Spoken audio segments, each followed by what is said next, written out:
자, 우리 신앙 고백하는 것으로 주일날 예배를 주님께 드리도록 하겠습니다. 우리 신앙 고백합니다. 주님, 예수 그리스도는 우리를 구원하신 주님입니다. 우리는 세상을 속량하신 이 한 분 하나님을 예배합니다. 우리 주님 안에는 성부, 성자, 성령이 계시며 그의 인성은 신령입니다. 그러나 우리를 구원하시기 위하여 세상에 오셔서 우리의 성정을 취하셨습니다. 우리 주님께서는 십자가의 고난을 받는 데까지 시험을 당하여 참으셨고 지옥을 이기셔서 사람들을 지옥으로부터 놓아주셨습니다. 인성을 낳으신 신성에 그 인성을 통합하셔서 영화 되셨습니다.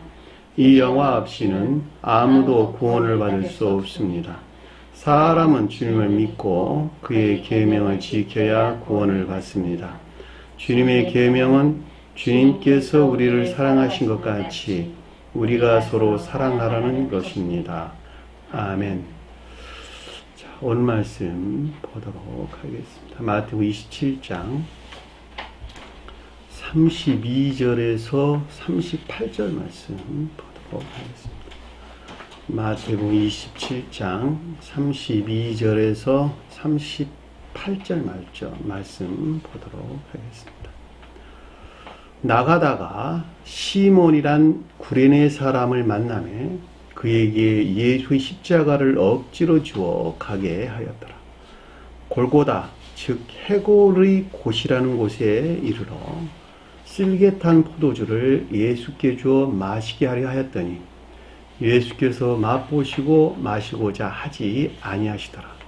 그들이 예수를 십자가에 못 박은 후에 그 옷을 제비 뽑아 나누고 거기 앉아 지키더라.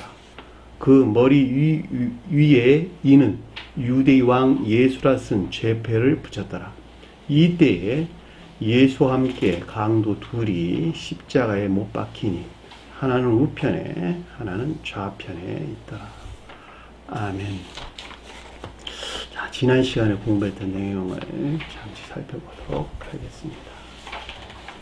자, 27절 보니까 이에 총독의 군병들이 관정으로 예수를 데리고 들어가서 자, 총독이 자기 사랑 안에 있는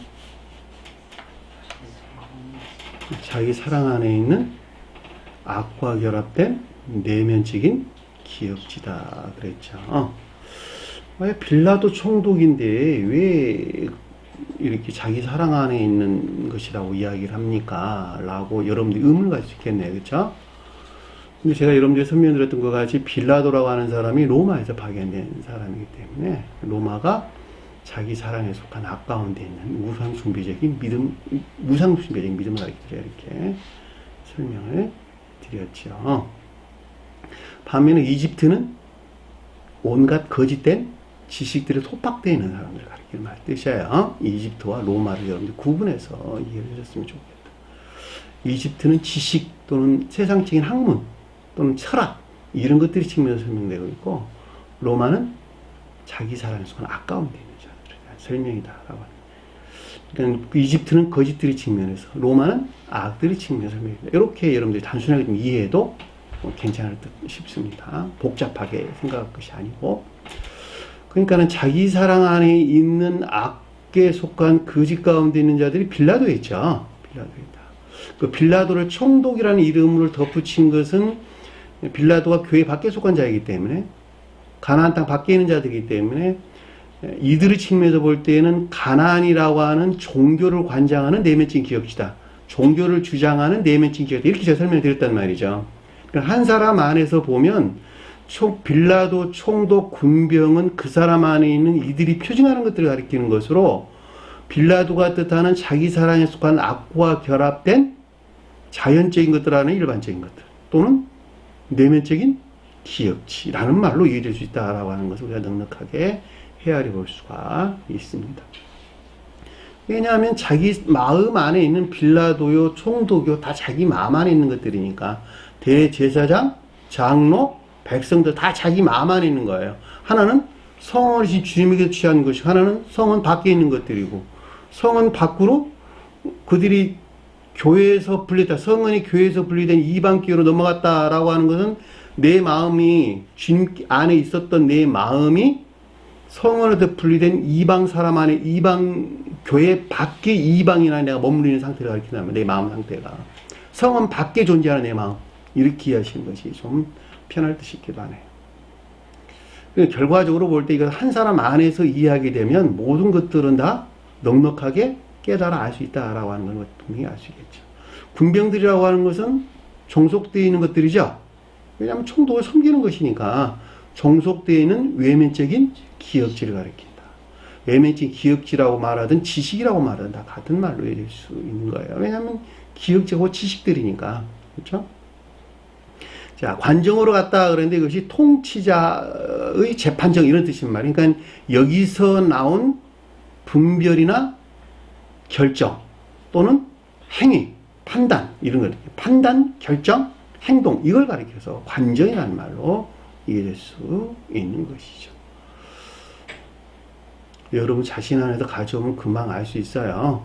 여러분들이 삶 가운데서 어떤 것이 옳은지 그른지를 판단할 때 그것들에서 판단한단 말이죠. 그렇죠? 자기 사랑 안에 있는 악과 결합된 내면적인 기억지 이게 종속된 그렇죠. 내면적인 기억지에 종속된 지식 안에 있는 것들이 도와가지고 이것이 옳은 거야, 그런 거야 판단하고 결정해서 행동한단 말이죠. 그것이 관정이란 말이에요. 이 가운데 누가 있는 거예요 지금? 주님께서 선의 측면에서 성으로 주님이 그 가운데 놓여 있는 것을 우리에게 설명해 준다라고 하는 것을 잘 볼 수가 있겠죠. 이 대제점 문제는 무슨 말인지. 자, 온 군대를, 전체 군대를 그에게로 모았다라고 하는 것은 그 가운데는 온갖 거짓된 지식들을 가리킨다라는 것을 우리가 넉넉하게 이해해 볼 수가 있겠죠. 왜냐하면 군병들이 모아서 군대가 되는 것이니까 무수한 수도 없는 온갖 거짓된 지식들, 일반적으로나 개별적으로 온갖 거짓된 지식들을 가리킨다라고 하는 것을 잘 볼 수가 있겠죠. 여기서 특별히 군병이다, 군대라는 말이 언급돼서 나오는 것은 성원이신 주님에게 대항하고 있는 상태를 설명해 준다라고 잘 볼 수가 있겠죠. 그래서 군병이나 군대라는 말이 언급돼서 나왔어요. 그들은 마치 주님에게서 말미암는 이 가운데 있다고 여기는 대항하는 상태예요. 그쵸? 싸우려고 준비하고 있는 상태. 그리고 이 아래서 이제 그들은 어떤 일들이 일어나는가 봤더니 그의 옷을 벗겼다. 그를 벗겼다 이랬지. 그를 벗겼다. 사실 옷이란 말 없는 단어예요. 벗겼다. 에크디오. 벗기다. 옷이란 말이 들어가는 것이 그러니까 문제 흐름으로 보면 맞는 거예요. 근데 옷이라는 단어는 정확하게 없는 단어고 그냥 벗겼다 이 뜻이에요. 벗기다. 그러니까 분리되어 있다. 진리에서 분리되어 있다. 성으로 주님에게서 비롯된 진리로부터 분리된 것을 뜻한다라고 하는 것을 잘 볼 수가 있겠죠. 진홍색 크라뮤스, 겉옷, 군인들이 겉옷을 입혔다. 진홍색, 진홍빛 나는 군인들의 겉옷을 입혔다. 이 뜻이에요. 그러니까 결과적으로 마치 창조적인 선과 결합된 진리 아닌 것 같은 정반대 이 가운데 있는 것들이 그에게 대항하는, 이 가운데 대항하는 모독되고 더럽혀져 있는 악과 결합된 거짓들을 가리킨다라는 말로 넉넉하게 이해해 볼 수가 있겠죠. 왜냐하면 홍포라는 말이 선한 뜻에서 천적인 선과 결합된 진리를 가리키는 것이니까. 그렇죠? 무엇과 대항하는? 지옥의 악령들과 대항해 싸우는. 그렇죠? 주님의 군대. 그래 안 그래요? 주님의 군대. 지옥의 악령들과 대항해 싸우잖아. 지옥의 악령들과 대항해 싸우려면 그것이 힘이 있어야 되겠네. 그렇죠? 그러니까 선과 반드시 결합되어 있어야 돼요. 그래야지 그 가운데 힘이 나올 것이니까. 선과 결합되어 있지 아니한 진리들은 힘이 있을까 없을까? 왜 없죠? 생각에 머물러 있는 것이니까. 지식에 머물러 있는 것이니까 힘이 전혀 갖고 있지 못하는 거예요. 그렇죠? 함정 이해나 사상, 지식 안에 있는 것들은 힘을 갖지 못해요. 다 의지와 결합되어 있어야 된다. 그래야지 힘을 갖는단 말이죠. 그러니까 여기서 홍포를 비웠다는 말은 결과적으로 선과 결합된 진리를 가리키는 것인데 이들에 대해 설명할 때는 정반대로 악과 결합된 거짓들을 가리킨다라고 하는 잘 볼 수가 있는데 무엇에 대해서 성원하신 주님에게 대항하는 그죠? 이런 데서 이제 어떤 일들이 일어나는 거예요, 다. 주님에 대한 모독이. 29절 보니까, 가시 멸관을 엮어 그 머리에 씌우고, 가시란 말은 악에 속한 것이다. 탐욕이나 종욕적인 악에 속한 거짓을 가리켜서 가시다라는 뜻이에요. 성경에서 가시. 가시나무, 찔레나무, 엉겅퀴, 뭐, 다, 가시덤불, 다 그런 내용들을 담고 있는 거예요. 악에 속한 거짓들 또는 거짓 안에 있는 생각, 사상, 지각 뭐 이런 말로도 이해될 수가 있겠네요. 엉겅퀴, 가시덤불 뭐 이런 말들. 찔레나무, 가시나무 다 똑같은 정욕이나 탐욕 안에 있는 악과 또는 악에 속한 거짓들에 대한 설명을 잘 볼 수가 있겠죠. 멸일과는 뭘까? 선한 뜻에서 지혜나 총명이죠. 그러니까 가시로 만든 멸일관이다라고 하는 것은 이 가운데 있는 것인데 그럼에도 불구하고 주님에게서 온 지혜나 총명 안에 있는 것 같은 거다. 그렇죠? 성원하신 주님에게서 비롯된 지혜나 총명 안에 있는 것 같다. 엮었다. 짜다 이런 뜻인데 함께 짜다 이런데 주님에게서부터 짜다? 그게 아니고 자기 총명이나 지식, 사람들에서 나온 총명이나 지식들로부터 엮어서 만들었다는 거야, 가시관은. 주님에게서 오는 지혜나 총명 안에 있겠죠, 그쵸? 지식들이 지혜나 총명 안에 있겠죠? 근데 이들은 마치 그 가운데서 온 것 같은 자기 총명이나 자기 지식들의 성경 말씀을 해석하고 풀어가지고 오늘 이거, 주님께도 우리가 성령 충만하게 해서 은혜 받았어. 그러고 박수 칩시다. 그러고 할렐루야. 그러고 예배 끝내잖아. 그런 짓들을 하는 거예요, 다. 이게 그 말이에요, 다. 주님께서 오늘 나에게 아주 지혜가 주셔가지고 예배 드린 사람들이 눈물도 찌찌찌 짤고 나오고 감동 먹어가지고 성령으로 충만해가지고 헌금 많이 하고 이런 짓들 하고 있잖아, 다 보면. 그게 여기 엮었다는 뜻이에요. 자기 마치 지혜나 충만했다고 얘기하는 것 같아요. 개별적으로도 마찬가지다면 개별적으로.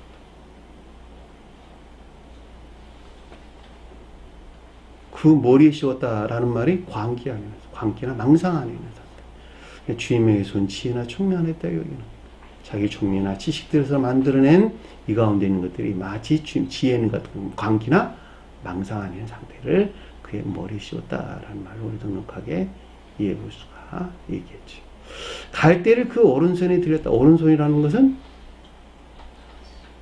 선에 속한 능력이죠. 자, 능력은 다 선에서 나오기 때문에 오른손 그럴 때 선의 측면에서 설명한다. 왼손은 진리 측면에서 설명한다. 가장 높은 데서 주님의 오른손은 신령 선에 대응하고 주님의 왼손은 신령 진리에 대응한다. 이렇게 여러분 이해하시면 좀 편할 것 같아요. 따라서 그의 오른손에 들렸다라고 하는 것은 성원하신 주님에게서 비롯된 능력 안에 있는 것 같은 것이다 라고 하는 걸 잘 볼 수 있겠죠.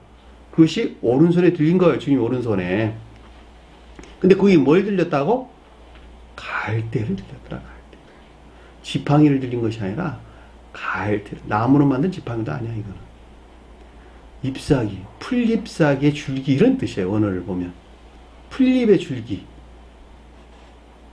거의 무의미한 거. 그렇죠? 근데 이것이 어디에 뿌리 박힌? 악의 뿌리를 내리고 있는, 악의 뿌리가 박힌 거짓이나 거짓된 지식들이다라고 하는 것을 잘 볼 수가 있겠죠. 그렇죠? 갈대. 그래서 성경에 갈대가 많이 언급돼서 나온 거예요. 상한 갈대를 주님께서는 꺾지 아니한다. 그 말이 무슨 말이라고 제가 한번 설명드렸던 것 같은데, 온갖 정욕이나 악에 속한 거짓 가운데 있는 자들, 그렇죠? 온갖 정욕이나 악 가운데 있는 그 자신을 섬기는 기억지 거짓 가운데 있는 자들, 꺾지 아니한다라고 하는 것은 그것을 결코 소멸시키지 아니한다. 다만 선과 진리를 위에 속한 것들을 섬기도록 방향을 바꾼다. 주님의 방법이에요. 방향을 바꾼다. 바꿔놓는다는 거예요. 자기 자신을 우러를 목적 안에 존재하는 갈대들을 주님께서는 결코 없애버리지 아니하고 그걸 그대로 두고 방향을 주님을 우러를 방법으로, 주님을 우러를 목적으로 바꿔놓는다. 주님의 섭리야. 섭리. 지옥을 향한 열심을 천계를 향한 열심으로 바꿔놓는다. 선과 진리에 속한 것들을 섬기도록 우러로도 바꿔놓는다. 여러분 자신들 생각해보면 잘 할 수 있어. 그것들을 그대로 바꿔놓는다. 그대로 바꿔놨어. 나 자신을 그대로 바꾸는 거예요. 결코 그것을 없애버리지 않았단 말이에요.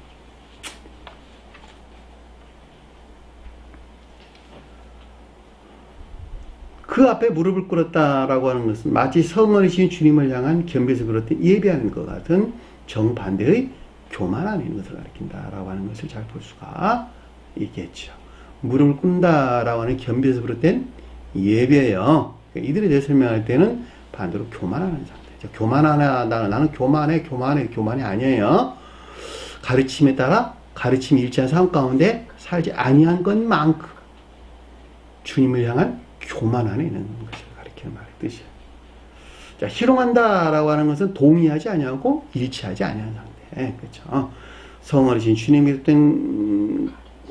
비롯된 것들에 동의하지 아니하거나 일치하지 아니한 정반대의 악과 거짓의 상태를 희롱한다, 비웃다, 조롱하다, 냉소하다 이런 뜻이에요. 아이들처럼 논다 이런 뜻이에요. 월요를 보면 그런 말 하세요. 아이들처럼 노는 거야. 넌 어떻게 어른이 돼갖고 노는 짓이 아이들같이 이렇게, 응? 그러고 있냐? 우리 흔히 하는 말들 있잖아요. 어른답게 좀 놀아봐. 이 말들은 정반대어가 거기까지 뜻한다라고 하는 것을 잘 볼 수가 있겠죠. 유대인이 왕이여 기뻐할지다. 자, 유대인이 왕이여 기뻐할지다가 뜻하는 정반대의 육신적이고 이상적인 쾌락이나 기쁨 안에 있는 것을 가리킨다라고 하는 것을 잘 볼 수가 있겠죠. 유대인이라고 하는 것은 가장 높은 뜻에서 천천히 선을 표정하고 일반적으로는 성어리신 주님에게 비롯된 선을 표정한다 공부했어요. 뭔가 성어리신 비롯된 모든 선인 유대가 뜻하는 낱말의 뜻이에요. 왕은 신령 진리로서 줍니다. 그러니까 유대가 뜻하는 모든 선이 비롯된 근원으로 성원 즉 신령 진리로서 주님에게서 말미암는 기뻐할지다라고 하는 건 자연적인 기쁨만 있는 것을 가리킨단 말이죠. 근데 이들에 대해 설명할 때는 마치 이 가운데 있는 것 같은 정반대의 육신적이고 온갖 거짓들에서 비롯된 악 가운데 있는 육신적이고 이세상적인 쾌락 안에 있는 것을 뜻한다라고 하는 것을 명백하게 이해해 볼 수가 있겠죠. 왜냐하면 성경 말씀이 이렇게 기술되어 있는 것은 단순한 기술이 아니고 모두가 다 대응을 하고 있기 때문에 그러는 거예요. 대응해서 다 기술되어 있다. 영적인 것들을 다 표징하고 표의하고 있다라는 말을 우리가 넉넉하게 이해해 볼 수가 있습니다. 오늘 우리가 유대의 왕 예수라 새겨져 있더라 라는 공부를 하는데 여기서 예수가 들어갔단 말이죠. 그 말은 우리가 좀 더 나중에 이제 이 시간에 더 공부를 하게 될 것이지만, 자, 그에게 침을 뱉었다라는 것은 매우 혐오스럽게 여기는 것을 뜻한다라고 하는 것을 잘 볼 수가 있겠죠. 자, 놀라운 것은 그들은 그럼에도 불구하고 이 같은 사실을 알까 모를까? 전혀 모른다는 것이죠. 전혀 모른다. 그들이 주님을 무르르고 예배에 있다고 여긴다는 거예요. 주님을 향한 겸비 안에 있다고 여긴다는 거예요. 그것을 안단다면 그들이 그 가운데 있을 사람도 물론 있을 사람 있겠죠. 그렇죠? 먼똥똥이 같은 사람들은 그러겠죠. 근데 대부분 순진한 사람들은 아, 내가 이러고 있구나 라고 한다면 거기서 벗어나려고 그럴 거 아니겠습니까? 대부분의 사람들은 아주 사악한 자들 아니고서야. 근데 그들이 모른다는 거예요. 이거를. 문제는 깨닫게 하려고 제가 이렇게 지금 몽청로뼈 이런 데서 가르치고 있는 거 아닙니까? 그거 깨닫게 하려고. 조마이란 말이 무슨 말인지, 예비한단 말이 무슨 말인지, 희롱한단 말이 무슨 말인지. 우리 계시록서 공부했죠. 세계에 속한 자들은 천지 한 분 하나님으로 오직 주님을 시인할 것. 두 번째는 성원의 가르침에 일치된 상황 가운데 살 것. 그 핵심 두 가지라고. 교회를 세우는 핵심 두 가지 시인과 고백이 있어야 된다.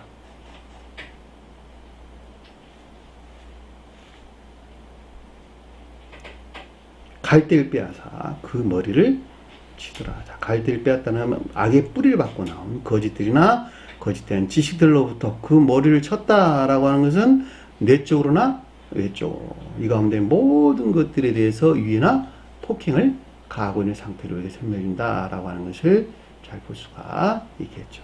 앞에서 머리와 여기서 머리는 그 주제가 달라요. 앞에서는 멸류관이라고 하는 지의 침을 설명이기 때문에 제가 광기라는 말로 설명드렸고, 여기서 머리를 때렸다라고 하는 머리로부터 몸통으로부터 다리에 흘러내려와 그 가운데는 모든 것들을 유기적으로 하나로 연합된 한 몸을 이루고 있는 것이 사람이죠. 그쵸?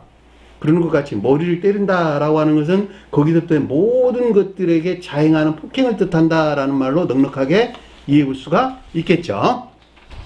희롱을 당한 후에 성언에 일치하지 아니한 정반대. 성언이 주님이 비롯된 것들을 동의하지 아니하고 일치하지 아니한 정반대의 악과 거짓 간에 있는 계속적인 상태를 뜻한다라고 하는 것을 잘 볼 수가 있겠죠. 자, 홍포를 벗겼다. 홍포 여기서부터 신성에 대한 주님의 표징이에요.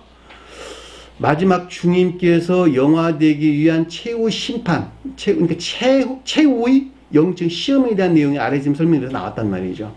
그래서 홍포를 벗긴 거예요. 이 군인의 겉옷을 벗겼다 이 뜻이에요. 군인의 겉옷을 벗겼다. 그러니까 앞의 내용들이 주님의 자연적인 사람을 설명할 때는 인간 속성 안에서 일어나는 이것들을 표징해주고 있다는 것을 잘 볼 수가 있겠어요. 무슨 말 이해가 되셨나요? 다시 말하면 총독들, 군인, 군병들은 다 누구 안에 있다? 가장 높은 데서 주님의 자연적인 사람의 인간 속성 안에 있는 것들을 표징해주고 있다는 거예요. 또는 중생한 자들의, 중생의 목전에 둔 자들의 저와 여러분들 안에 있는 이들이 표징하는 것들을 뜻한다 라고 해도 마찬가지겠죠. 왜냐하면 주님의 영화는 사람의 중생을 표징해 주고 있는 것이니까. 이해되셨나요? 무슨 말인지. 그 같은 이유에서 다시 그 옷을 입혔다 이런 뜻이 나와요. 이 옷이란 말이 히마티온, 겉옷이란 뜻이에요. 그러니까 외적인 진리들이 신성과 결합된 신령 인성 안에 있는 것을 표징해 준다라고 하는 것을 잘 볼 수가 있겠죠. 문자의 존재하는 가장 외적인 자연적인 진리들이 신성과 합일, 즉 신령 존재 속한 신령선과 결합되어 있는 것을 표징해 주고 있다라는 말로 우리가 넉넉하게 이해해 볼 수가 있겠죠. 그 같은 의미에서 홍포가 아니고 군인의 겉옷을 벗기고 포로 그 옷을 입혔다. 그들이 이 같은 행위는 주님 안에 있는 이것들을 표징해 주고 있다라고 하는 걸 잘 볼 수가 있겠죠. 십자가에 못 박히려고 끌고 가니라. 자, 신성에 속한 모든 것들이 더럽혀지고 모독된 상태. 여기서 마지막 분리되는 것에서 신성과 합일된 신령 인성이 되신 거예요. 주님의 자연적인 사람이. 그러니까 신령 존재와 한 몸이 되신 신령 인성이 되셨다 이런 뜻이란 말이죠. 이 모두에서 마지막 분리되는 것에서. 자, 저와 여러분들이 설명할 때는 진리 안에 있는 선이 이미 모독된 이것들이 변방으로 배척되는 것에서 그 가운데 뭐가 주입된다? 주님에게서 말미암는 거룩한 선이 주입되고 그 선에 배우고 익혀 체득한 진리 안에 있는 모든 것들이 주님에게 주입된 그 거룩한 선에 활착된 선에 속한 진리 안에 있게 되죠. 그들이 중생한 자를 설명한다라고 하는 것을 잘 볼 수가 있고. 자, 문자적인 뜻에서 이해될 때 총독과 군병들, 빌라도가 가리키는 총독과 군병들이 가리키는 그 가운데 있는 자들의 측면에서 볼 때는 모두가 모독된, 그쵸? 그들이 취한 모든 것들이 더럽혀지고 모독된 지옥의 저주나 영벌의 상태. 이것이 십자가에 못 박으려고 끌고 가니라 라는 말씀을 뜻인 것을 잘 볼 수가 있겠죠. 세 가지 측면을 설명했어요. 가장 높은 데서 신성의 측면에서. 대응으로 중생을 목전에 둔 영적인 믿음 아닌 자를 측면에서. 또 하나는 빌라도와 총독, 그리고 군병들이 가리키는 대제사장들과 장로들, 그 다음에 백성들이 표징하는 무리들, 그들이 다 한 사람 뒤에, 한 사람 아닌 그들이에요. 그들이 소원을 취해서 이런 일을 자행한 것이죠. 그들의 측면에서는 지옥의 저주나 영벌의 상태를 표준한다라고 하는 것을 잘 볼 수가 있습니다. 자, 여기까지가 우리가 지난 시간에 공부했던 내용입니다. 자, 32절 보니까 나아가다가 시몬이라 이름하는 불륜의 사람을 만나네. 시몬이라 이름하는 시몬이나 이름만 하나 빠졌어요. 시몬이 뭘까? 시몬이 뭐예요? 네? 베드로는 뭐고 시몬 베드로는 뭐예요? 베드로는 시몬 베드로는 여기서 시몬은 믿음이 의지합니다. 그렇죠? 그러니까 믿음이 마음 안에 있다. 마음에서 그 어떤 것들을 믿는다. 이렇게 얘기해도 되겠네. 그렇죠? 마음으로 생각에서 믿는 것이 아니라 내가 어떤 것들을 배우고 익힌 것이 생각 안에 있는 것이 아니고 지식 안에 머물러 있는 것이 아니고 그것들에 대한 애정 가운데 있다. 라는 말로 이해될 수 있겠네. 그렇죠? 애정 가운데 있다. 근데 그것이 구레네. 그 성질이 그 의지 안에 있는데 구레네 사람 그랬어. 구레네 사람. 사람을 하면 무슨 말일까? 안드로포스. 추상적인 뜻에서 지리하는 자들. 계속한 지리하는 자들. 만났다, 찾다, 발견하다 이런 뜻인데 구레네가 뜻하는 것들 안에 있는 시몬의 성질을 지닌 자들. 그렇죠? 자, 이 말을 풀어 설명하면 구레네가 그러면 어디에 있는 사람들이냐 그랬더니 아프리카의 한 장소다. 아프리카의 한 장소다.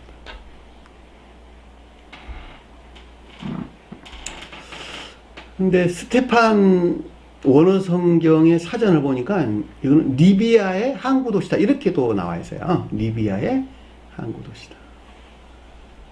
리비아가 어디 있죠? 리비아. 이집트. 지중해 연안을 끼고 이집트, 리비아, 알제리, 대서양 쪽으로 모로코. 그러니까 이집트와 붙어있는 나라가 리비아야. 네? 그렇죠. 우리 이집트에 대해서는 공부했죠. 지식을 표현한다. 또는 기억지를 표현한다.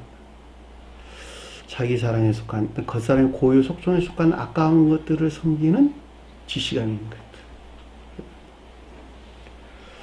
근데 아프리카 사람들은 성경에서 신약에서 우리가 찾아볼 수 있는 것은 에티오피아가 있어요.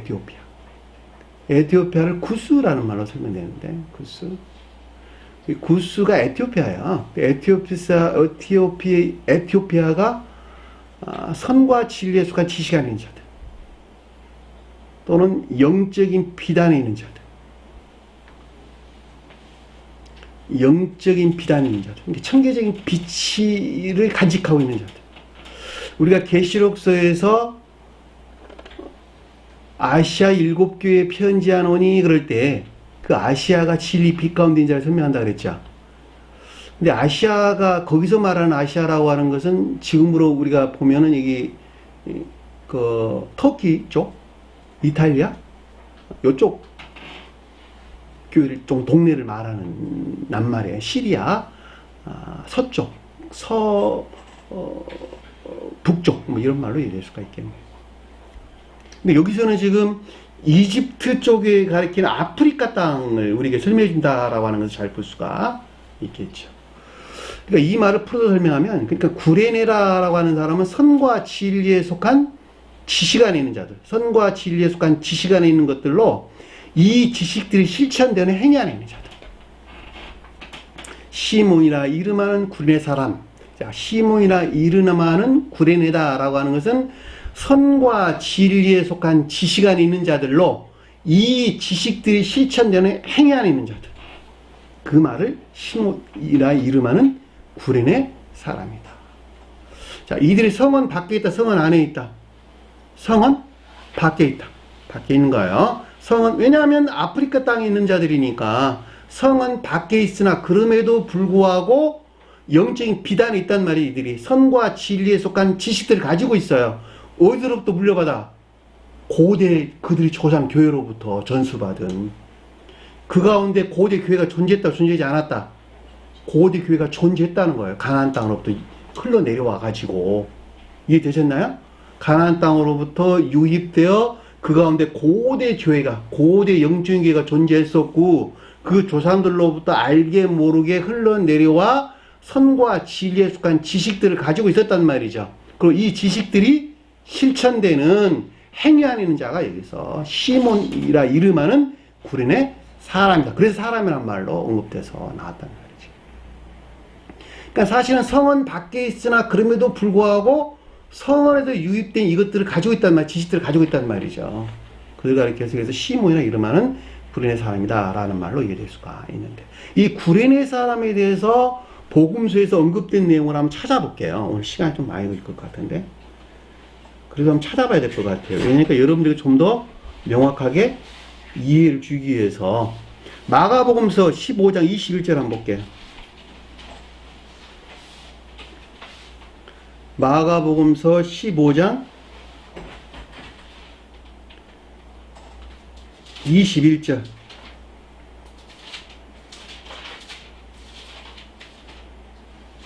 마침 알렉산더와 루포의 아버지인 구레네 사람 나왔죠? 알렉산더와 루포가 비롯된 아버지인 구레네 사람. 알렉산더가 뭘까? 알렉산더, 방어하는 남자. 방어하는 남자가 알렉산더예요. 남자가 뭘까? 성경 말씀에서 진리. 자, 진리 안에 있는, 믿음 안에 있는, 자기 자신을 보호하는 믿음 안에 있는 자들. 이들이 여기서 그들이 믿음 안, 진리라고 여기는 믿음 안에 있는, 자기 자신을 보호하는 진리하는 남자들. 여기 알렉산더란 말이죠. 루포는 붉다, 붓다 이 뜻이, 붓다, 루포. 앞에서 그러니까 알렉산더는 진리에 대해서 설명했고 루포는 선에 대해서 설명했다라고 하는 걸 잘 볼 수가 있단 말이야. 그러니까 진리와 선이 비롯된 분의 사람이야. 이해되셨나요? 선과 진리가 지식을 가지고 있다 이런 뜻으로. 아버지는 뭐예요? 근원이잖아, 근원. 그 가운데는 선. 그러니까 알렉산더와 루포가 비롯된 선. 그래서 구레네 사람 그랬단 말이야. 이들이 그러니까 선과 진리에 속한 지식, 영적인 비단인 자들로 설명된다라는 말로 넉넉하게 이해될 수가 있겠죠. 이들이 구레네 사람 시몬이란 말이 언급돼서 나왔고, 시골로부터 와서 지나가는데 그들이 그를 억지로 같이 가게 하여 예수 십자가를 지우고라고 설명되어 나왔단 말이죠. 마가복음은 조금 다르게 설명됐죠. 그쵸? 지금 마태복음서하고. 자, 누가복음서 한번 볼게요. 누가복음서 23장 26절 한번 볼게요.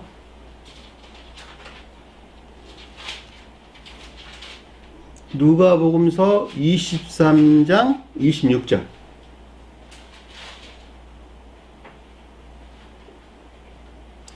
그들이 예수를 끌고 갈 때 시몬이라는 구레네 사람이 들판에서 오는 것을 붙들어. 시골이란 말이 들판. 아그로스. 들판이라는 뜻이에요. 들판이 뭘까? 밭. 곡식이 자라는 거. 열매 맺을 곡식이 자라는 거. 교회를 표징해주고 있다라고 하는 것을 잘 볼 수가 있겠죠. 구레네 사람이 선과 진리에 속한 지식들을 가지고 있는 자들로 시골에서 오는 것을 봤다. 교회에서 오는 것을 붙들어 그에게 십자가를 주어 예수를 따르게 하더라. 이해되셨나요? 무슨 말인지 또 한번 볼게요. 사도행전 볼게요. 사도행전. 사도행전 6장 9절 볼게요. 6장 9절.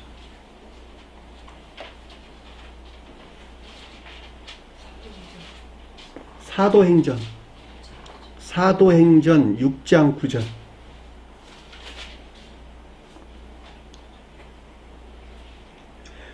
8절 볼게요. 스베다는 의리와 권능이 충만하여 큰 기사와 표적을 민간에게 행하니 이른바 자유민들인 말이 종으로부터 해방됐다 이 뜻이에요. 종으로부터 해방됐다. 자유민들은 종으로 해방됐다는 뜻이에요. 원어를 보면 종이었는데 해방됐다 이 뜻이에요. 자유민이란 말이에요. 그래서 자유민들, 즉 그들 누구라 그랬어요? 구레네인들.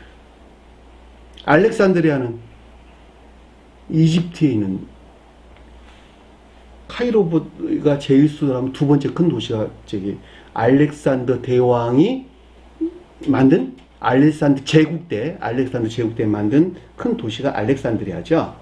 야, 길리기아 나오는데 이게 돌을 굴림이야. 돌을 굴림. 아시아는 뭐예요?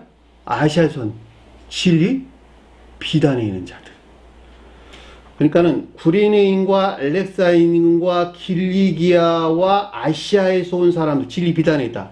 아시아가. 이게 되셨나요? 그러니까 이들이 선과 진리에 대한 지식이 있다는 아주 분명하단 말이죠. 그래 놓고 온 사람들이 회당은 뭘까? 교리에 대해서.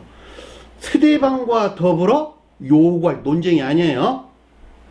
스데반에게 구하고 요구할 때 이 뜻이에요. 스데반이 뭘까? 스테파노스가 뭐예요? 면류관. 공부했잖아. 가시면류관 할 때 스테파노스. 스테파노스. 면류관의 뜻이에요. 면류관이 뭐라고? 지혜나 총명. 그러니까 성원의 진 주님에게서 말미암는 지혜나 총명에 속한 것들을 요구하고 있다 이 뜻이에요. 이해되셨나요? 결과적으로 이 가운데 있지 않다. 이 가운데 있지 못하다. 이 가운데 있지 못한 상태. 그러니까 스데반에게 지금 구하고 있는 거예요, 지금. 논쟁이라면 다툼이 그런 말 아니에요. 이제는 구하다, 요구하다 이런 뜻으로 언급된 나와 있는 단어의 원어를 보면, 그러니까 스데반으로부터 함께 구하고 있는 거예요. 구하고 요구하고 있다. 지혜나 총명에 속한 것들을 구하고 있다. 결과적으로 여기서 구레네, 알렉산드리아, 길리기아, 아시아는 가나안 땅 밖에 있는 자들을 가리키는 말로 선과 진리, 그들이 알지 못하지만 선과 진리에 대한 지식들을 지금 가지고 있고 이 가운데 있는 지식들이 실천되는 행하는 자를 가리켜서 구레네 있는 사람이란 말로 시몬이나 이르마는 구레네 사람이다 이런 말로 우리 이게 언급돼서 나온 것을 잘 볼 수가 있단 말입니다. 더 있는데 찾아볼 수가 없어요. 사도행전 11장 20 여러분들이 한번 찾아보기를 바랍니다. 시간이 없으니까. 그러니까 여기서 시몬이나 이름하는 구레네 사람이란 말이 무슨 뜻인가라고 하는 것을 잘 볼 수가 있겠죠. 자, 그에게 어떻게 했다고요? 그의 십자가를. 예수 십자가 아니에요. 예수란 말 집어넣으면 말이 어울리지가 않아요. 여기서. 그의 십자가를. 주님의 십자가를. 성원이신 주님에게 드려라. 십자가는 뭘까? 십자가를 지워 억지로 가게 하더라. 십자가를 지워 억지로 가게 하더라. 십자가를 지는 것이 뭘까? 중생을 위한 영적인 시험. 주님께서 그랬잖아요. 내 십자가를 지지 아니하면 내게 합당하지 아니하다. 나도 십자가를 지고 가는 것이니까 뭐 하려고? 인간 속성을 스스로 입고 너희들을 구원하려고 내가 인간 속성 스스로 입었거든. 왜? 그래야만 너희들 이서 안에 내가 들어갈 수 있을 것이니까. 그렇죠?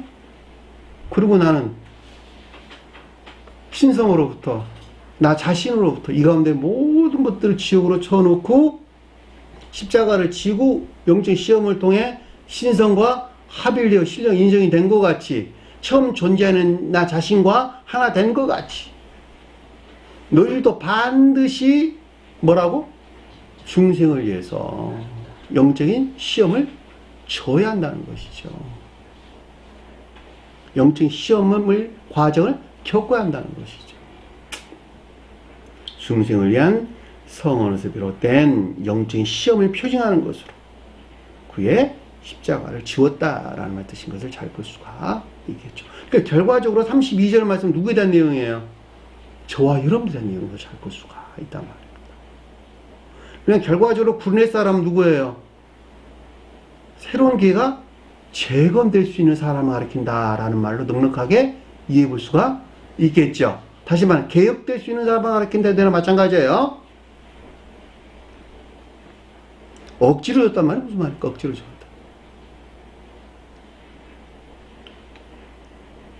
지옥적인 사랑에 속한 아까운 되는 상태로 표징해 준다라고 하는 것을 잘 볼 수가 있겠죠.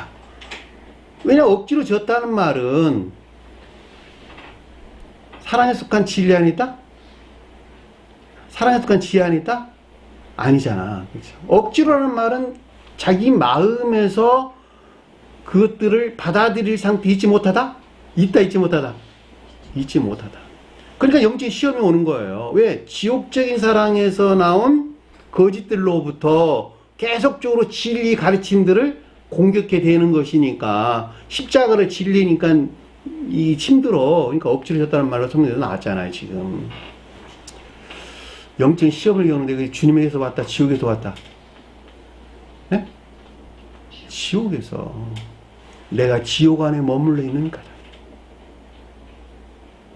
성어르신 주님에게서 받았던 가르침들을 내가 대항하고 있는 것이죠. 그렇죠? 반항하고 있는 것이죠. 그럼에도 불구하고 가르침이 그러하니까 내가 그것에 복종해야 되겠단 말이에요. 그냥 거기서 가운데서 전쟁이 일어나니까 내 마음 안에 전쟁이 일어나는 거야. 주님을 따르다니 세상이 울고 세상을 따르다니 주님이 우는 거야. 가운데서 내가 싸워 그러고 이제 그러니까 억지로라는 말이 그래서 나온 거예요. 내가 지옥적인 사랑 안에 있으니까. 구린내가 뜻하는 새로운 교회가 재건될 수 있는 개혁될 수 있는 사람이긴 하지만 그래도 불구하고 지옥적인 사랑 안에 머무르는 상태를 우리에게 설명해 준다라고 하는 것을 잘 볼 수가 있단 말입니다. 이해되셨나요? 왜 갑자기 이 말이 가운데 들어갔겠어? 네? 주님의 십자가 지심은 저와 여러분들을 표징해 주고 있기 때문에 이 말이 가운데 들어갔단 말이죠. 아무 이유 없이. 사복음서 전부 다 해. 삼복음서 전부 다 해. 그래 안 그래요? 뭐 살펴봤잖아. 마가복음서 그리고 누가복음서 등장하는 용어가 다르죠. 그쵸? 빠진 다들이 들어갔죠. 왜냐하면 여기서는 천적인 것들을 지금 설명해 주고 있고 마가복음서는 영적인 사람들의 중생에 대해서 표징해 주고 있고 누가복음서는 자연적인 사람의 중생에 대해서 표징해 주고 있단 말이죠. 그러니까 그 등장하는 낱말들이 좀 차이가 난다는 거예요.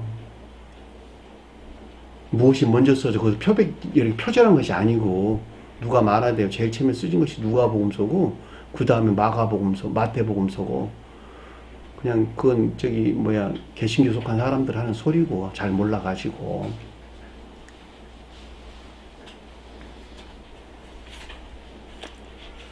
그의 십자가를 지워 억지로 가게 하였다라는 말이 무슨 뜻인가라고 하는 것을 잘 볼 수가 있겠죠. 중생을 위한 성은에서 비롯된 영적인 시험을 표징하는 것으로 지옥적인 사랑에 속한 아까운 되는 것을 뜻한다라고 하는 것을 잘 볼 수가 있습니다. 시몬이라 이름하는 구레네 사람은 새로운 교회가 재건될 수 있는 또는 개혁될 수 있는 선과 지혜에 관한 지식을 내는 자들로 이것들이 실천되는 행위 안에 있는 자를 가리킨다라고 하는 것을 잘 볼 수가 있습니다. 그 같은 이유에서 주님의 영화가 사람의 중생을 표징하는 까닭에 삼복음서에 이 같은 구리네가 다 구리네 사람이 언급되고 있는 것을 잘 볼 수가 있습니다. 33절 보니까 골고다 즉 해골이라는 곳에 이르렀다. 골고다가 해골이라는 뜻이야. 해골. 두개골. 무슨 말일까? 해골. 지옥을 표징해 준다라고 하는 것을 잘 볼 수가 있겠죠. 사람의 머리는 지혜를 표징하는데 지혜는 어디서 나왔다? 주님 사랑에서 나온 것이죠. 영적인 교회 속한 자들은 지혜에 속한 사랑 안에 있어요. 이들 천체 교회 속한 자들이에요. 이들을 가리켜서 성경에는 아담을 그랬단 말이죠. 근데 이들은 그 가운데 있지 못하고 해골이래. 해골. 여러분들 아시다시피 해골은 생명이 있어요 없어요? 생명이 전혀 없는 지옥 안의 상태.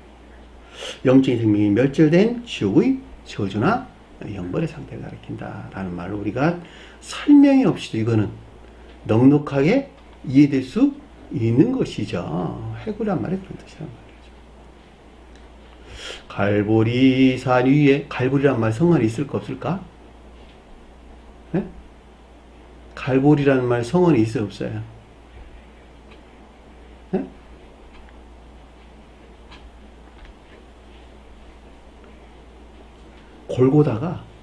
골고다를 어떤 사람이 갈불이라고 그냥 번역을 했어.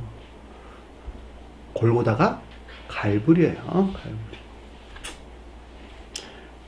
카톨릭에서는 갈바리아. 개신교에 속한 사람들은 갈바리아를 갈불이라고 번역을 했단 말이죠. 이 골고다가 갈불이로 바뀌었어요. 갈보리산 위에 이 해골의 산 위에 해골의 언덕 이 뜻이 갈보리란 단어 없어요. 없는다. 갈보리란 단어가, 골고다란 단어가 갈보리란 말로 번역돼서 나왔다라고 하는 것을 잘 볼 수가 있습니다. 굉장히 은혜스러운 찬양이잖아요. 그렇죠? 예전에 저도 굉장히 즐겨 불렸던 찬양 중에 하나인 것이 또 맞습니다.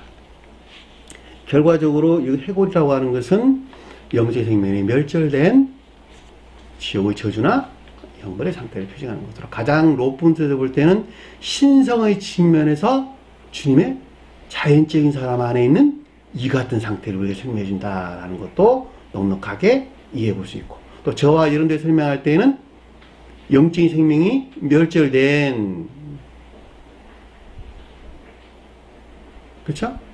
지옥의 저주나 영벌의 상태를 표시한다 라고 하는 것을 잘 볼 수 있고, 총독과 군인들, 군병들에 대해 설명할 때는 그들의 측면에서 지옥의 저주나 영벌의 상태를 우리에게 설명해 준다 라고 하는 것을 잘 볼 수가 있겠죠. 자, 주님과 저와 여러분들이 설명할 때는 주님은 영화라는 신성과 합이라는 측면에서 마지막 여기 이 가운데서 분리되는 상태를 표징해 주는 것이고, 저와 여러분들이 설명할 때는 중생이라는 측면에서 마지막 중생의 목전에 둔 해골이라는 상태에 머무르는 것을 표징해 주고 있고, 그 다음에 총독과 군병들의 측면에서 설명할 때는 이 같은 지옥의 저주나 영벌, 주님이신 성원에서 마지막 분리되는 교회 종말의 상태를 가리킨다라는 말로 넉넉하게 이해해 볼 수가 있겠죠. 제가 계속 세 가지 측면으로 설명드리고 있는 거예요. 세 가지 측면으로 설명드립니다. 34절 보니까 그에게 쓸개탄 포도주 곧 신포도주를 주어 마시게 하려 하였더니, 그에게 쓸개탄 포도주 곧 신포도주를 주어 마시게 하려 하였더니 맛보거나 마시고자 하지 아니하더라. 맛보시고가 아니고 맛보거나 마시고자 하지 아니하더라. 쓸개탄 포도주가 무슨 말일까? 쓸개탄 포도주. 포도주가 뭐예요? 가장 높은 뜻에서 신령, 진리. 속뜻에서는 진리. 개별적인 뜻에서는 진리에서 비롯된 인의에 속한 믿음 안에 있는 것. 포도주가 그런 뜻을 가리키는 말의 뜻이에요. 여기서는 지금 주님이 설명하고 있는 것이니까 성원에 속한 진리가 쓸개란 말이 쓰다라는 무슨 말일까? 이화된 상태예요. 이화된. 성원에서 속한 진리가 이화되어 탔다. 미그님이 섞다, 혼합하다 이 뜻이야. 쓸개를 혼합하다, 쓴 것을 혼합했다, 섞었다 이런 뜻이에요. 포도주에다가. 이해되셨나요? 그러니까 성원에 속한 진리가 이화되어 뒤섞인 신포도주, 단어가 빠졌어요. 신포도주를 주어 마시게 쉬었다.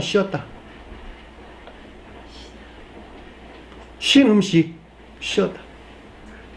거짓된 가르침. 그에게 쓸개탄 포도주 곧 신포도를 주어 마시게 하려 했더니 라는 말. 성원에 속한 진리가 이화되어 뒤섞인 거짓된 가르침을 가리킨다. 그리고 넉넉하게 이해해 볼 수가 있습니다. 마시다는 말이 무슨 말인가? 먹는다, 마시다. 먹는다는 것은 선의 측면에서 가르침, 마시는 것은 진리 측면에서 가르침. 선을 전유받고자 하는 데서 비롯된 선의 측면에서 가르침이 먹는다라는 뜻이고, 진리들이 임유를 받기 위한 목적에서 진리들이 가르치는 것을 가리켜서 마시다라는 뜻이에요. 그러니까 여기서 지금 주어 마시게 하였다라는 것은 성원에 속한 진리가 이화되어 뒤섞인 거짓된 가르침을 가리킨다라고 하는 것을 잘 볼 수가 있겠죠. 예수란 단어 없는 단어가 빼버리세요. 맛보거나 마시고자 하지 아니하시더라 라고 하는 것은 지옥적인 애욕에서 비롯된 온갖 악하고 거짓된 것들로 성원이신 주님과 교류가 단절된 상태를 우리가 설명해 준다라는 말로 넉넉하게 이해해 볼 수가 있겠죠. 왜냐하면 맛보다라는 것은 애정하는 것이니까 선의 칩을 언급하는 것으로 입술로 맛보는 것은 맛에 대한 애정이잖아요. 그래 안 그래요? 내 몸이 찾는, 그렇죠? 애정하는 것들 가리킨단 말이에요. 속도에서 볼 때. 그러니까 지옥적인 애욕에서 비롯된 맛보거나 마시고자 하지 않았다는 것은 악에 속한 가르침, 맛본다는 것은 악에 속한 가르침, 마시고자 하는 것은 거짓도에 속한 가르침이란 말이죠. 그러니까 지옥적인 애욕에서 비롯된 악하고 거짓된 가르침들로 성원이신 주님과 교류가 단절된 상태를 우리에게 설명해 준다라는 말로 넉넉하게 이해해 볼 수가 있는 것이죠. 그래 안 그래요? 그러니까 맛보다는 말은 마시다는 말이 성경부터 나오는 거예요.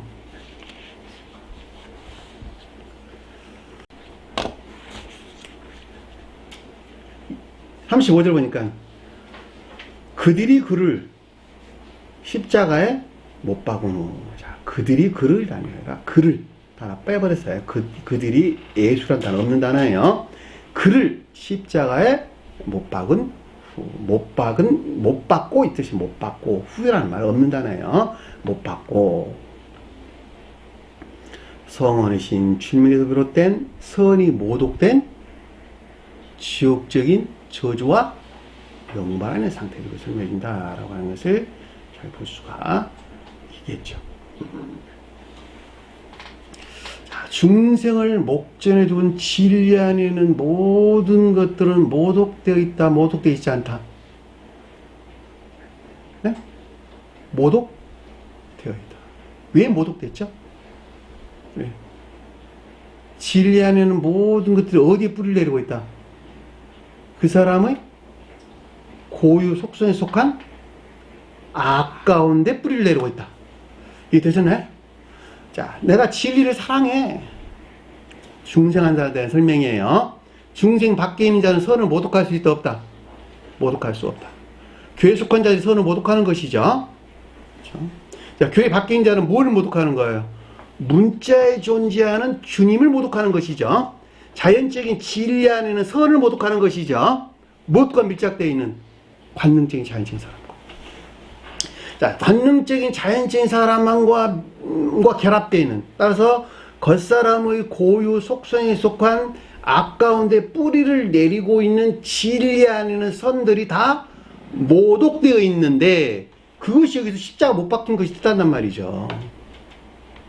주님의 자연적인 사람은 신성의 측면에서 저와 여러분들 설명할 때는 주님에게서 비롯된 진리들이 측면에서 진리 안에 선들이 교회 밖에 속한 자들은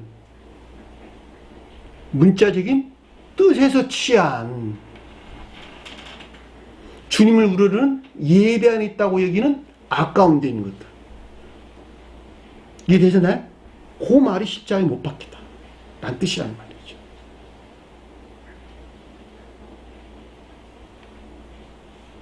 그러니까는 그 모독에서 마지막 해방되는 것에서 마지막 주님은 마지막 완전히 분리되는 것에서 신성과 합일됐죠. 신성과 합일되시 신령, 인성이 되셨단 말이죠. 저와 여러분들은 그 악을 변방으로 물리쳤죠. 변방으로 배척시켰죠. 그리고 그 가운데 뭐가 들어왔다? 고유 속성성한 악이 변방으로 물러나고 그 자리에 가장 꼭대기에 자리 잡고 있는 그 내면적인 악이 변방으로 물러나고 그 자리에 뭐가 들어왔다? 주님에게서 시작된 거룩한 선이 들어온 것이죠. 천적인 사람들은 의지라고 하는 본연의 마음 안에 선이 들어왔고, 영적인 사람들은 이해라는 영역 안에 겉사람의 고유 속성은 수민화로 가라앉고 이해라는 영역 안에 새로운 선이 들어온 거란 말이죠. 새로운 선이 들어와서 이 선에 진리들이 활착된 선에 속한 진리 안에 있는 상태가 저와 여러분이 설명할 때 중생한 자다. 주님은 완전한 분리로부터 신성과 합일됐다. 어디에 이르기까지? 육체에 이르기까지. 물질적인 육체에 이르기까지 완전한 신성과의 합의를 펴줘야 된다. 그것이 주님의 십자가 죽음이 우리에게 가르쳐주는 영적인 비다라고 하는 걸 잘 볼 수가 있단 말입니다. 그런데 이 가운데 있지 아니한 성언의 영적 진리들에도 분리된 여기서 총독과 그 군병들에 대해 설명할 때는 문자에 존재하는 자연적인 진리들을 취해가지고 이 가운데 있는 것들이 그 자신의 목적에서 모독된 것들. 이게 되잖아요? 그것이 여기서 십자가에 못 박혔다라는 뜻인 것을 잘 볼 수가 있겠죠. 그렇다면 자연적인 진리 안에 있는 것들이 다 파괴되었을까? 파괴되지 않았을까? 다 파괴되었겠죠. 저와 여러분들 대해서 설명할 때도 다 파괴된 상태고 이들에 대해서 설명할 때도 다 파괴된 상태라니까. 왜냐하면 자연적인 진리들은 관능적인 자연적인 사람과 밀착되어 있는 것이니까. 이해되셨나요? 관능적인 자연적인 사람과 밀착되어 있는 모든 것들이 그 고유 속성에서 취하는 것에서 다 더럽히고 모독됐단 말이죠. 그러니까 진리들이 어떻게 됐어요? 파괴돼요. 쪼개진 상태. 그의 옷을 제비 뽑아 나눴다. 옷이 뭐예요? 히마티오. 외적 진리들. 성언의 문자적인 뜻에 속한 외적 진리들. 나눴다는 말은 쪼개다. 철저하게 쪼개어 나누다 이런 뜻이에요. 근데 제비 뽑았다는 말은 무슨 말일까? 나무로 만든 기구를 던져서 취했다. 나무를 만든 기구를 던져가지고 너 이것 가져, 나 이것 가져 이랬다는 거예요. 그 말이 무슨 말일까? 마치 성언이신 주님에게서 비롯된 것 같아. 마치 성언에서 주님에게서 비롯된 것 같아. 마치 성언이신 주님에게서 비롯된 것 같은 진리 안에 있는 것 같은 이 가운데 있는 것들을 철저하게 파괴되어 쪼개진 상태를 우리에게 설명해준다라고 하는 것을 잘 볼 수가 있겠죠. 당연히 십자가가 못 박힌다라는 것이 뜻하는 상태에 있는 자들은 중생을 목전에 두고 있든지 여기서 말하는 총독과 군병들이 뜻하는 상태에 있든지 자연적인 진리하는 모든 것들은 다 철저하게 쪼개진, 철저하게 파괴된 쪼개진 상태에 있는 것인데 그럼에도 불구하고 마치 주님에게서 비롯된 이 가운데 있는 상태에 있는 것을 우리에게 설명해준다라고 하는 이 가운데 있는 것 같은 것으로 여기는 것을 우리에게 설명해준다라고 하는 것을 잘 볼 수가 있겠죠. 이해되셨나요? 무슨 말인지? 여기서 우리가 기억할 것은 더욱더 심각하게 주님을 모독한 자는 누구예요? 저와 여러분들. 저와 여러분들. 왜? 주님께 생명이 가까이 접근해져 있잖아. 내면적인 생명이 가까이 접근해져 있잖아. 그래 안 그래? 그럼에도 불구하고 그 같은 모든 고난들을 다 주님께는 견디시고 마지막 그 한 사람에게 거룩한 선을 주입하는 것에서 한 사람이 거듭나게 됐고 주님의 자연적인 사람은 신성의 측면에서 그 가운데 상태에 있게 됐죠. 그리고 마지막 여기서 철저하게 해방되는 것에서 신령 인성이 되셨단 말이죠. 결과적으로 주님이 이 같은 것을 스스로 허용하는 것에서 이 같은 상태를 자신 스스로 입으신 것은 뭘 요구? 오직 인류를 구원할 목적이었어요. 그 옷을 제일 뽑았다라는 말이 무슨 말인가라고 하는 것을 잘 볼 수가 있습니다. 그럼에도 불구하고 여기서 총독과 군병들이 뜻하는 자들은 성경 말씀의 문자적인 뜻 안에 간직된 내적 지혜들의 측면에서 이 같은 일을 자행할 수가 없었다라는 말의 뜻도 여러분들이 참고로 기억을 하셔야 되겠죠. 되셨나요? 무슨 말인지? 문장이 빠졌어요. 이는 선지자 말한 것이 응하게 하려 하면 문장이 빠졌어요. 이는 선지자의 말한 것이 응하게 하려 함이니 내 옷을 그들 자신을 위하여 나누고 내 옷에 대하여 제비를 뽑았다 하니라. 기록해 놓으세요. 문장이 해석이 빠졌어요. 아예 문장 자체를 빼버렸어요. 번역하는 사람들이. 이는 선지자의 말한 것이 응하게 하려 함이니 곧 내 옷을 그들 자신을 위하여 나누고 내 옷에 대하여 제비를 뽑는다 함이라. 시편 22장 18절에 기록된 말씀이에요. 시편 22장 18절에 기록된 말씀. 선지자는 뭘까? 선지자는 성언에 속한 교리나 가르치. 응하게 한다. 완전한 성취를 가리킨다라고 하는 것을 잘 볼 수가 있겠죠. 플레로 채우다. 충만하게 하다. 이런 뜻이에요.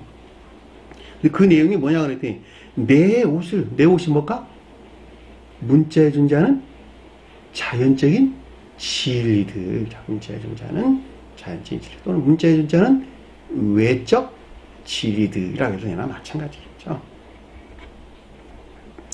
그들 자신들을 위하여 주님을 위하여 그들 자신들을 요 말이 들어가서 아마 번역에서 빼버릴 수도 있어요. 내가 볼 때는 추측해본 건데 그럴 수 있겠다라는 생각이 들어요. 그들 자신들을 위해서 나누었다. 철저하게 파괴시켰다. 그리고 내 옷에 대하여 제비를 뽑는다 함이라. 외적 진리들이 이 가운데 있음에도 불구하고 마치 주님에게서 비롯된 것 같이 여겼다는 것이죠. 그래 안 그래요? 지금 교회 상태를 보면 아주 명확하잖아. 그들 자신들을 위한다는 무슨 말일까? 그들 자신들을 위한다.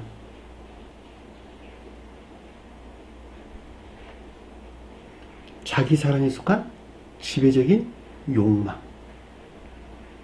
자기 사랑에 속한 지배적인 욕망으로부터 성경 말씀의 문자적인 뜻들을 취해가지고 그 가운데 있는 선들을 더럽혀. 그 가운데 선들이 모독되어 지옥의 저주나 영벌 안에 있어. 그 악에서부터 진리하는 모든 것들이 파괴돼. 쪼개진 상태. 자기 사랑에 속한 지배적인 욕망. 또 세상 사랑에 속한 재물에 대한 욕망. 세상 사랑에 속한 재물에 대한 욕망. 명예나 명예에 대한 욕망, 그쵸? 영예에 대한 1등하고 싶은 욕망. 그렇죠? 세상 사람과 재물에 대한 욕망이나 또 명예나 영예에 대한 욕망.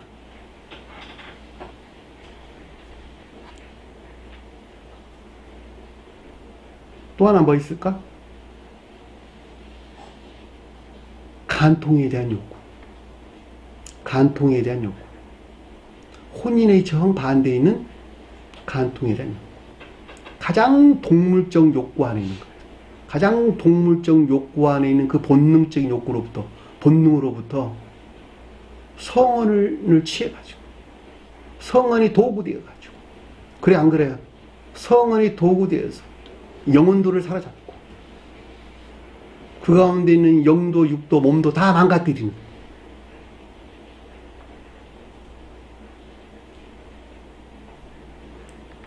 정머시기 같은 사람 있잖아.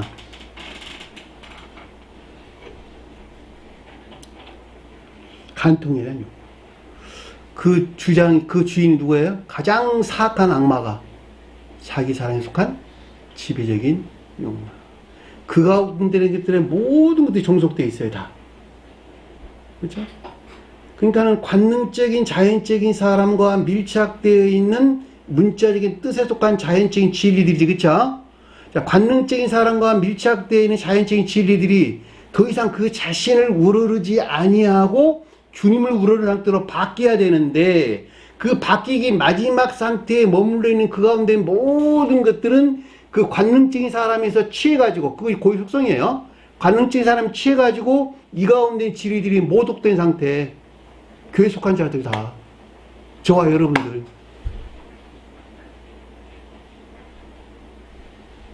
또 문자의 뜻 안에 머물러 있는 자도 역시 그 가운데 있단 말이에요. 그쵸?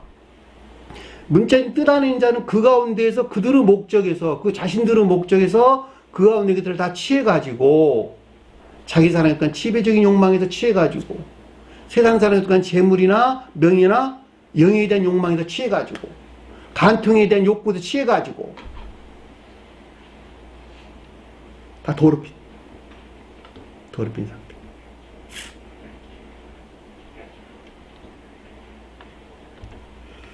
그것이 시편에서 다윗이 고백한 내용이라니까. 다윗이 누구예요? 가장 높은 데서 영화 과정에 계시는 신령 인성으로서 주님을 표징해주고 있다라고 하는 것을 잘 볼 수가 있겠죠. 결과적으로 이 같은 것들은 가장 높은 뜻에서 볼 때 주님께서 스스로 허용하신 것을 지금 우리가 설명해 준다라는 것도 넉넉하게 이해해 볼 수가 있는 것이죠. 자, 세 가지 측면에서 신성의 측면에서 주님이 영화 과정의 측면에서, 저와 여러분들이 대응하는 중생의 측면에서, 또 하나는 총독과 군병들이 뜻하는 영적인 진리들에서 분리된 문자적인 뜻에 속한 믿음 안에 있는 자들에게서 일어나는, 그리고 그 문자적인 뜻에 속한 성언이 무엇과 결합된 관능적인 자연적인 사람과 결합되어 있어서 일어나는 이 같은 일들을 뜻한다라는 말로 우리가 넉넉하게 이해해 볼 수가 있겠죠. 그 말이 거기에 앉아 지키더라는 뜻인 거예요.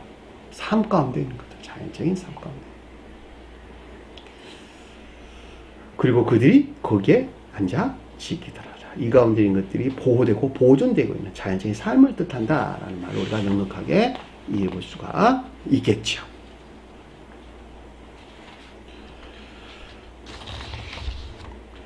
(37절) 보니까 그 머리 위에 유대인 왕 예수라 쓴 죄패를 붙였더라. 자, 그 머리 위에 이는 유대인 왕이라 그 이유를 새겨 두었더라. 죄패란 말 빼버리세요. 그의 머리 위에 이는 유대인의 왕 예수라 그 이유를, 그 원인을 이 뜻이에요. 그 이유를 새겨 두었더라. 여기서 머리 위에란 뜻인데 그 이상으로 이 뜻이에요. 그 이상으로. 머리 이상으로. 지고한 것 위에 계시는, 지고한 것이 있었는데, 지고한, 매우 높은 것이 있는데, 그 위에 계시는, 이 뜻이에요. 그 위에 계시는. 근원 되시는, 이런 말이 있어요. 위란 말이 그 뜻이에요. 에파노. 지고한 곳 위에 계신다, 주님께서. 그 말이 무슨 말일까? 머리는 뭘까? 그의 머리는, 주님의 머리는 신령 천적인 것. 신령 천적인 것들, 신령 천적인 지고한 것 위에 계시는 주님.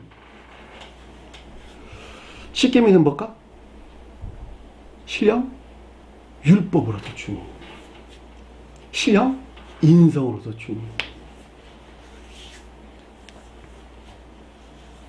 그것이 그분이 지고한 곳 위에 계시잖아. 그래 안 그래요? 지성소 한 가운데 계셨다. 지성소 위에 이 꼭대기 계셨다는 말이 그 뜻이란 말이죠. 지성소가 뭐예요? 천적인 교회를 표현하잖아.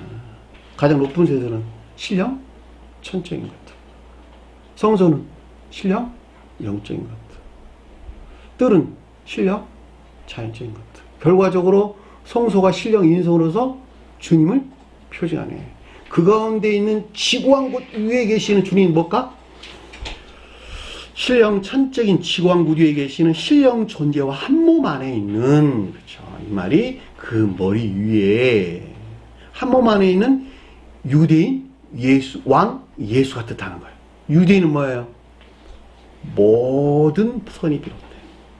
신령 존재와 한 몸 안에 있는 신령선과 신령 진리로서 주님을 표징하는 것으로, 주님 표징하는 것으로, 천지의 모든 선이 비롯된 신령 인성으로서 주님을 가리키고 있다라는 말로 우리가 넉넉하게 이해해 볼 수가 있겠죠. 그러니까 이들의 이 같은 행동은 이 가운데 있는 주님을 표징하고 있는 거예요. 이해되셨나요?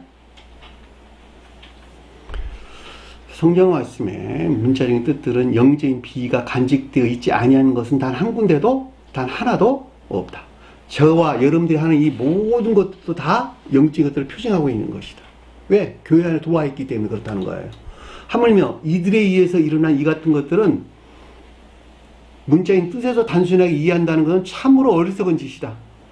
결과적으로 이것들은 모두가 다 영적인 것을 표징하고 있는 것으로 이들에 의해서 일어난 이 같은 것들은 앞에서 우리가 수도 없이 살펴봤던 것 같이 다 그 아주 심오한 비들을 간직하고 있다.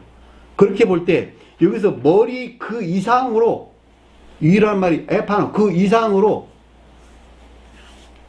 에피와 아나가 합성된다는 이 말이. 아노가 에피와 아노가 합성된다는 말이죠. 에피아노.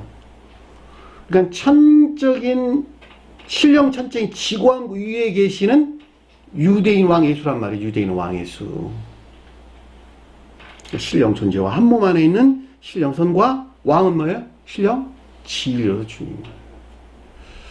예수는 신령 선으로서 주님. 유대는 천지의 모든 선을 표징한다는 말이에요. 가장 높은 데서는 천지의 선을 표징하는 것이지만 여기서는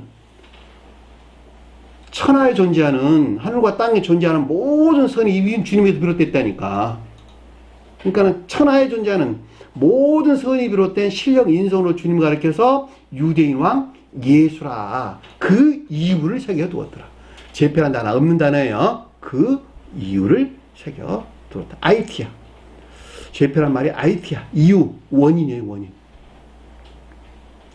이 말을 제패란 말을 다 쓰면 안 되지. 그러니까 예수의 유대인 왕 예수란 말을 제패란 말을 죄패 어떤 패를 썼는데 죄인이란 패를 써붙였다 이런 말 아닙니까? 그 말이 아니죠. 그러니까 그 이유를 새겨 두었더라. 38절 보니까 이해되셨죠? 무슨 말인지?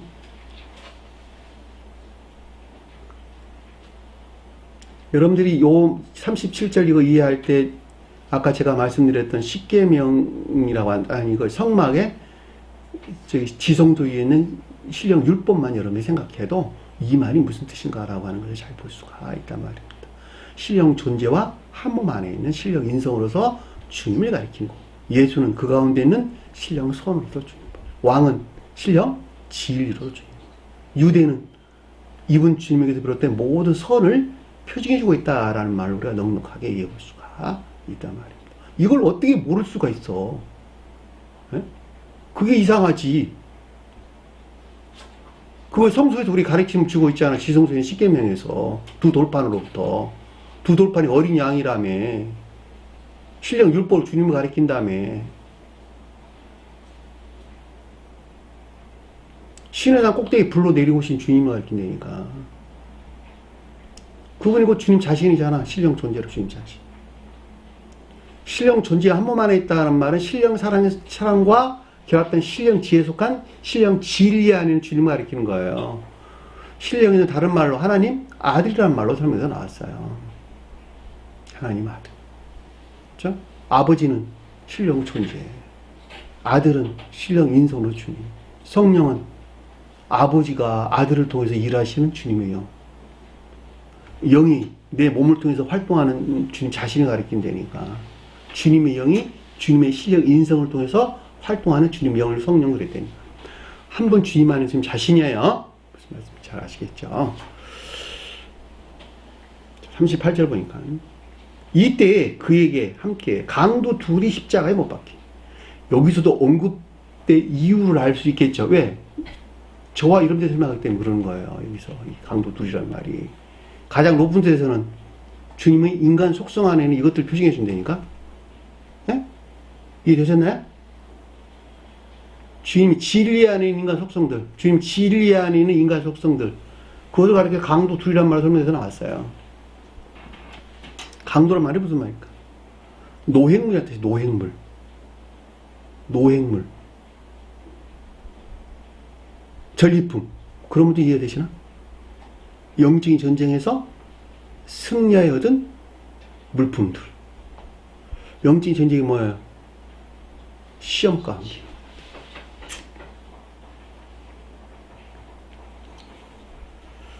영적인 시험 가운데 있는 자들로, 그렇죠? 강도 둘이. 둘이란 말은 무슨 말일까? 선과 결합된 진리다. 의지라는 식으로 설명해 주겠다는 잘 볼 수가 있겠죠. 의지란 말은 반대로 악을 가리킨다라는 뜻으로도 이해될 수가 있겠죠. 왜냐하면 교회 속한 자들은 둘은 선안에 있는 것이지만 이들에 대해서는 이제 악 가운데 있는 것을 설명해 주는 것이니까. 여기서 이제 악 가운데 있는 설명해 주는 거죠.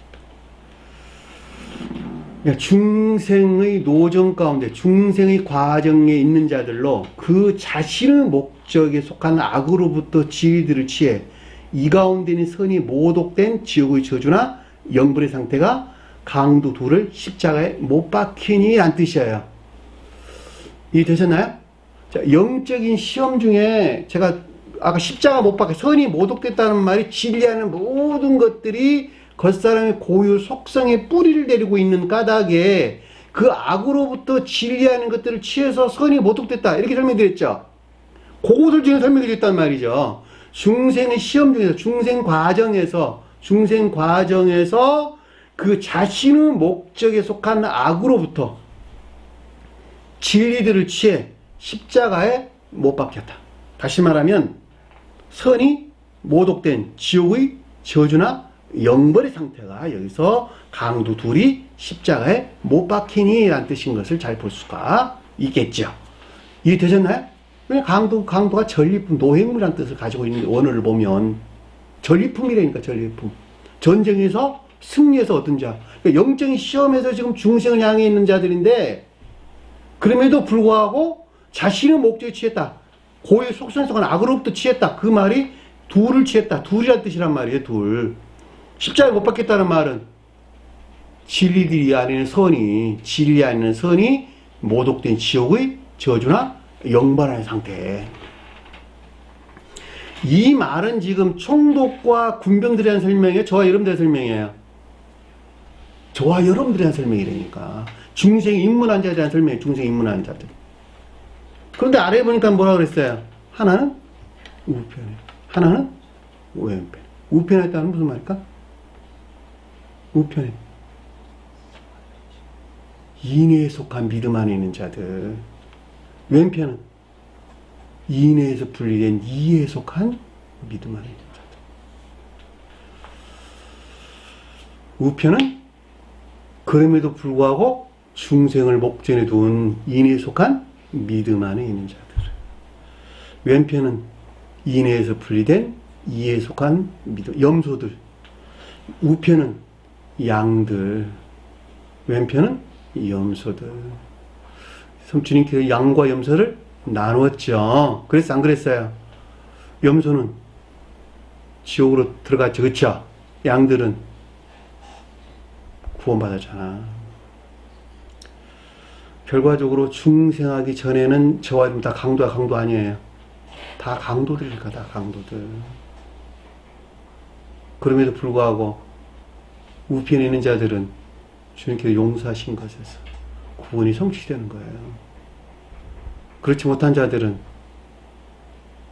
인에서 분리된 이에 속한 믿음 안에 있는 자들은 그 모독으로부터 지옥으로 떨어지는 것이죠. 그 말이 왼편에 있더라라는 뜻인 것을 잘 볼 수가 있습니다. 시간이 좀 많이 지났는데 제가 적당하게 넘길 수가 없는 매우 중요한 부분들이라서 제가 설명을 좀 자세하게 드렸습니다. 여기 36에 강도란 말이 우리가 여호수아서 7장 19절에서 26절 말씀을 참고로 살펴볼수록 좋겠습니다. 아간에 대한 설명이에요. 아간이 여호수아가 전쟁에서 이기고 난 다음에 전리품이 있었는데 그 아간이 그걸 취했죠. 취해서 거기서 마지막 영벌에 떨어지는 과정을 설명하고 있는데 여호수아서 7장 19절에서 26절 말씀 여러분들이 강도라는 말이 전리품이란 말이 무슨 뜻인가라고 하는 것을 좀 더 깊게 살펴볼 수 있도록 기회가 있어서 좋겠습니다. 오늘 주신 말씀 마음속 깊게 새기시고 한 주간 승리하는 저희들 되기를 간절히 축원합니다. 자, 주기도문하는 것으로 공부를 마치도록 하겠습니다. 하늘에 계신 우리 아버지, 이름을 거룩히 여김을 받으시오며 나라의 마옵시며 뜻이 하늘에서 인 것 같이 땅에서도 이루어지리라. 오늘날 우리에게 일용할 양식을 주옵시고 우리가 우리에게 죄진 자를 사하여 준 것 같이 우리 죄를 사하여 주옵시고 우리를 시험하게 하지 마옵시며 다만 악에서 구하옵소서. 나라와 권세와 영광이 아버지께 영원히 싸움나이다. 아멘.